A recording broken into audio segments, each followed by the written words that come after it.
Il s'agit aujourd'hui d'un poème narratif, c'est dans la page 137. La mort du loup. Alors, c'est la fin de la chasse au loup.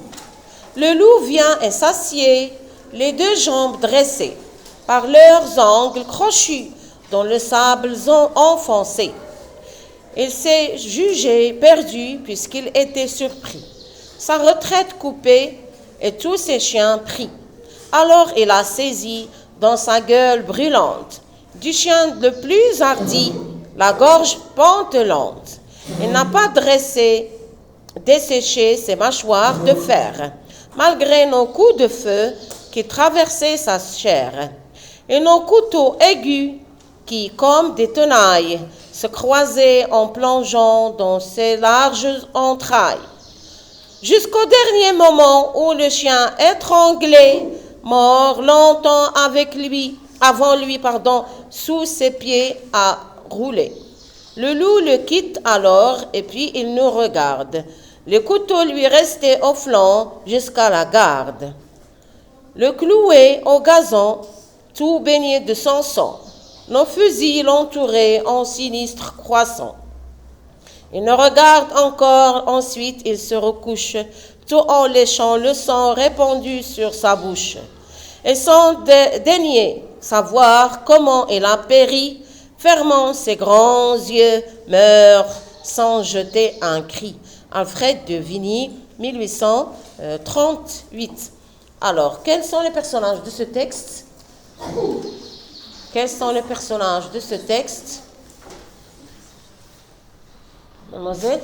Les personnages de ce texte sont et les chiens, et les loups, et les chasseurs. Nous avons les chasseurs, les chiens et aussi les loups. Où se trouvent-ils?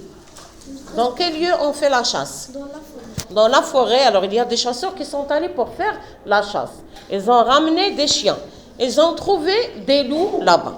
Alors, donnez-moi des mots qui expriment le temps. Oui? Dernier moment.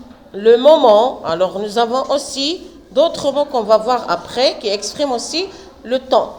Le titre de ce texte et le genre. Oui? Le titre de ce poème, c'est Le mort du loup, le genre un poème. C'est un poème narratif. Ça veut dire un poème qui raconte une histoire. Alors, il raconte l'histoire de qui? Ou bien de quoi? Dans ce texte, on raconte l'histoire de qui? On lutte? Des chasseurs qui vont chasser des loups. Oui, et aussi un loup qui est mort à cause des chiens. Voilà, une bagarre très grande entre les chiens et aussi les loups. Alors, combien de vers nous avons dans ce poème?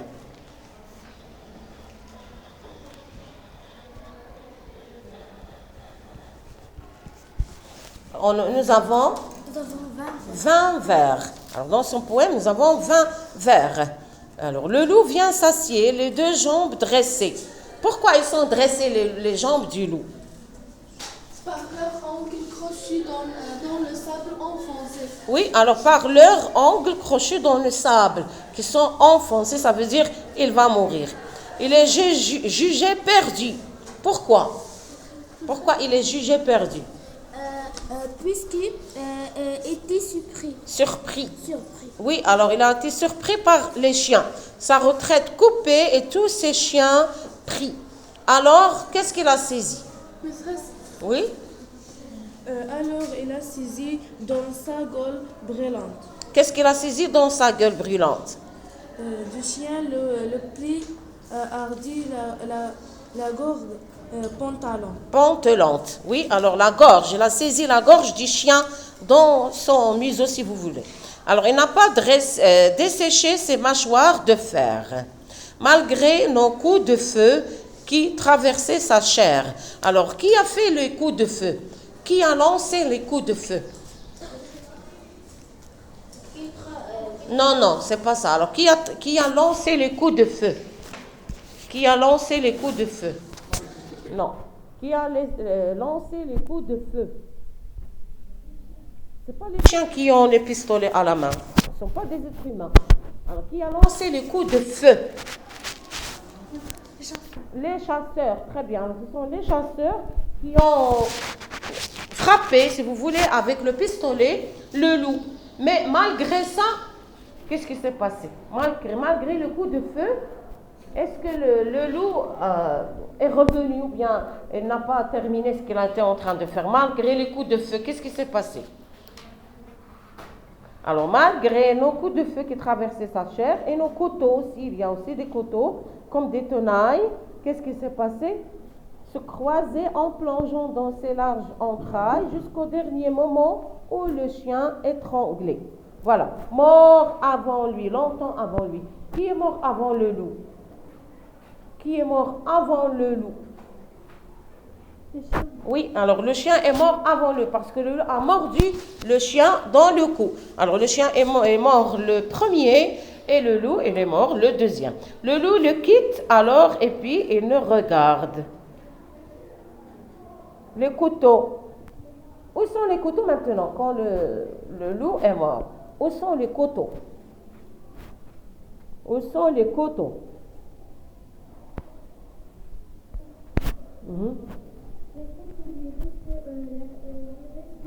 Au flanc jusqu'à la gare. Oui, alors les couteaux sont restés foncés dans son corps, le cloué au gazon tout baigné de son sang. Alors, les fusils maintenant. Les fusils, monsieur? Les fusils l'entouraient en sinistre croissant.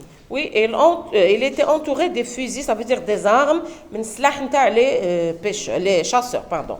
Il nous regarde encore, ensuite il se recouche. Et tout en léchant le sang répandu sur sa bouche. Alors il a léché le sang autour de sa bouche. Et vers la fin de ce poème, qu'est-ce qui est arrivé au loup, malheureusement? Qu'est-ce qui est arrivé au loup, malheureusement, vers la fin de ce poème? Fermant ses grands yeux, meurt sans jeter un cri. Oui, il meurt sans jeter un cri, ça veut dire qu'il est mort maintenant. Alors, comment s'appelle le poète? Comment s'appelle le poète? Monsieur? Alfred de Vigny. C'est Alfred de Vigny qui a écrit ce poème en 1838. Voilà. Alors, on a essayé de relever tous les éléments de la fiche technique de ce texte, le genre. Maintenant, le type. Alors, quels sont les types? Le type dominant. Narratif, parce qu'il raconte l'histoire du loup. Il y a un peu de description quand même. Il est narratif et descriptif. Alors, donnez-moi un passage descriptif. C'est très facile. Une phrase qui décrit les jambes, le visage, le corps, qui décrit aussi les mouvements du loup. Oui. Fermant ses grands yeux. Les grands yeux, oui, et aussi, mademoiselle, Les jambes dressées. jambes dressées, et aussi les ongles crochus, et aussi, oui, mademoiselle, Le chien étranglé. étranglé, oui. Alors, c'est narratif et descriptif.